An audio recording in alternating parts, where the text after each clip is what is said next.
Hello, what is up everybody? Hopefully you guys having an amazing day. But before we begin this video, can you guys please smash that like button? Be greatly appreciated, as well as hit that subscribe button. But in today's video, I'm going to show you guys how to shoot nothing but greens in NBA2K20. I'm going to explain to you guys, I'm going to show you differences between the no meter and shot meter, when shot meter is more useful, when no shot meter is more useful, as well as how to time every single jump shot. I'm going to slow it down, do frame by frames, show you the exact timing that you should be shooting your ball. So as soon as you get the ball and you time it, I'm going to show you that in a second. So I'm going to show you these intro clips of me shooting greens without jump shot meter. Then I'm going to show you some graphs from 2K Labs, also showing you guys if jump shot meter works for you, or if it doesn't work for you, is if it's viable. If it's not viable in NBA2K20. But as I said, please leave that like, hit that subscribe button, as well as follow all my socials in the description and the top comment. So my Twitter, my Twitch, and my TikTok, all links, and my Instagram down there too. Go follow them. As you see, I hit a green light shot. But let's go straight into this video. I don't want to hold you guys for too much. Alright, now that we're in the my court, I want to show you guys how to time your shot. So if you're shooting the shot just like that, slightly late or slightly early, maybe not be able to get the green light. Now this player has an 86 3 ball. I'm going to show you guys how to shoot on a 63 ball to a 93 ball, so it actually can help you. As well as if you want to know how to shoot with this low 3 ball, I'm going to show you how to time your jump shot in a second. I'm going to show you hit this green, and I'm going to slow it down to show you frame by frames and when you should release the ball. You should always look at your feet when releasing the ball, okay? That is the best cue. Now on this frame by frame, as you see here, this is just before I get the green light release. If you guys have a look at my feet are in a standstill position. They have not done anything. Now in the next frame I'm going to show you, which is this one right here, is when they do that little bit of a flick. So if you go back, and I'm going to show you again. Press start, and it goes back into the video, has a little flick. If you guys see that 1-inch flick, that is when you unleash the ball, okay? So you always want to look at your feet when releasing the ball. So as you guys can see, again, I'm going to show you one more time. So if you guys can see, my feet are in like a standstill position. Then I go to the next frame by frame, and my feet have flicked up just that inch little bit, not even an inch, like a centimeter difference in the flick of the feet. It's not the flick of the wrist on 2K, it's how you flick of the feet on this game. So as soon as you see your feet in this position, and then unleash it like that half a millisecond later, like a millisecond later, when the feet have flicked up. That's how I released the shot on the shot I showed you in the last jump shot video. Highly recommend you guys go check that out.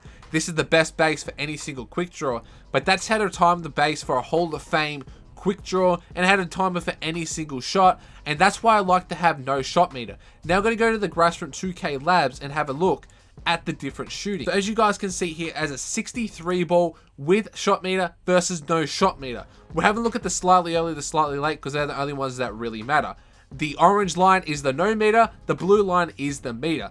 As you guys can see, you have a 40% make percentage they have like a 45 make percentage without shot meter on. With shot meter on, you lose about 1 to 2% off of your shooting percentage. So that 1 to 2% can mean a lot in this game. So as you see there right now, I'm going to say one more time. No shot meter is better for a low 3 ball, especially because you have a low 3 ball. Having a shot meter will slow down your timing.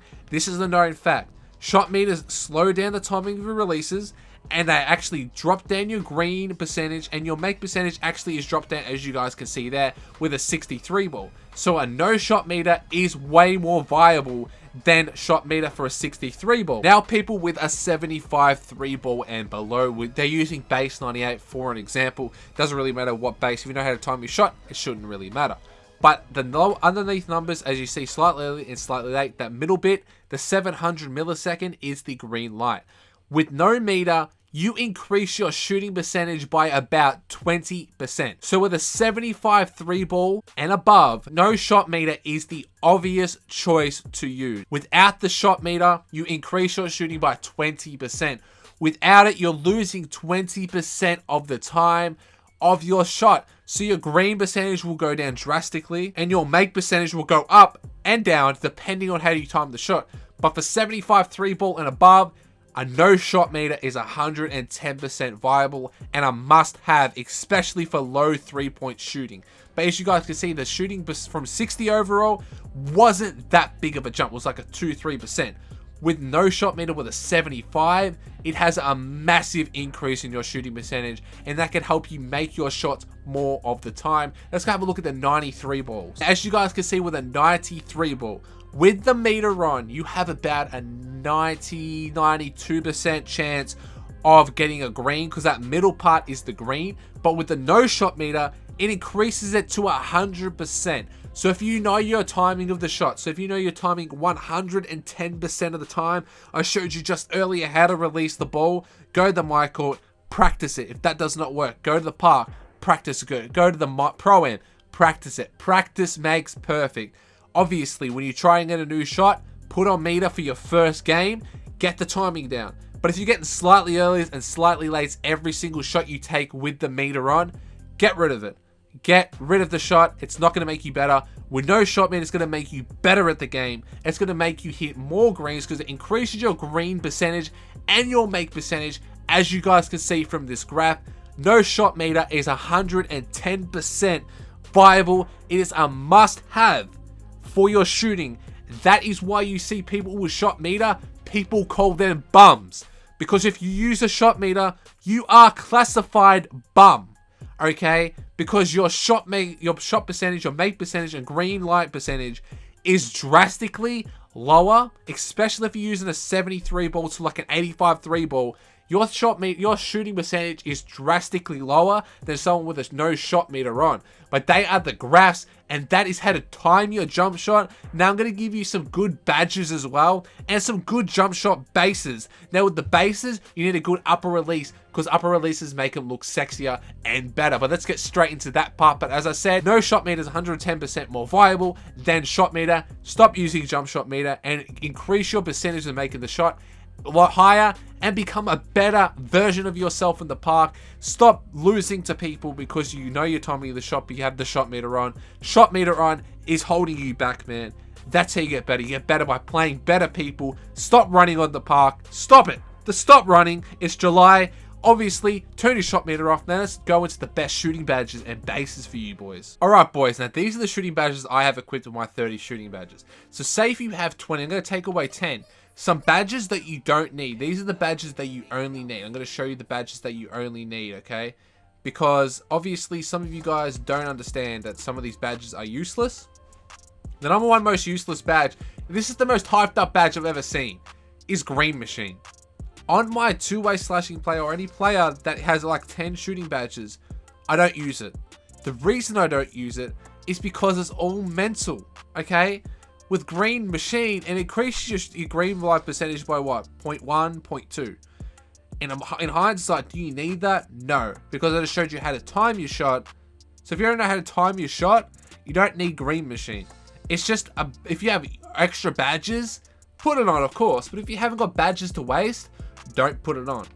This badge right here, I talked about it in my top 5 most essential shooting badges. This badge is a must-have on at least silver. The reason being, on any shooting build, even if you're a center, it's a must-have because it increases your shooting percentage of every make and or miss on the court. So make sure your green percentage and your make percentage go up every single shot that you take. If you put it on Hall of Fame, it's going to be drastic improvement. If you have a 63 ball, and if you have a 33 ball to like a 60, this is a must-have. Because if you're shooting, it's going to increase your shooting percent by 2%, then 3%, then 4%, then to like 10% after like your 5th shot. That 10% extra with just silver will make you into a shooting demi. You already know you want your quick draw either Hall of Fame or silver. You want your range. Hot zone, you can put that on silver. You can get away with silver. Corner specialist, I found it is a must-have badge. I already put that in my essentials. Clutch shooter, I love that. I put catch and shooter because I have the extra badges. But with the badges I had on before, I'm just gonna put them back on real quick because I don't actually like Green Machine. I only put it on Hall of Fame. I'm gonna put that down to silver. I think that silver is possibly the best version of Green Machine if you want to put it on. If you like Green Machine, put it on silver. Because putting on Hall of Fame, as I'm going to show you right here, it's a bit of a waste of a badge.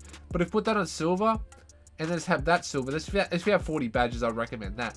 But I'm going to go show you my two-way slashing plays badges real quick. But first up, before I do that, I want to show you the jump shot that I use, which base I use. I'm not going to give you my exact jump shot. Go watch the jump shot video to have the exact jump shot that I used. But the base I want to show you is a base that not many people know, is base 49.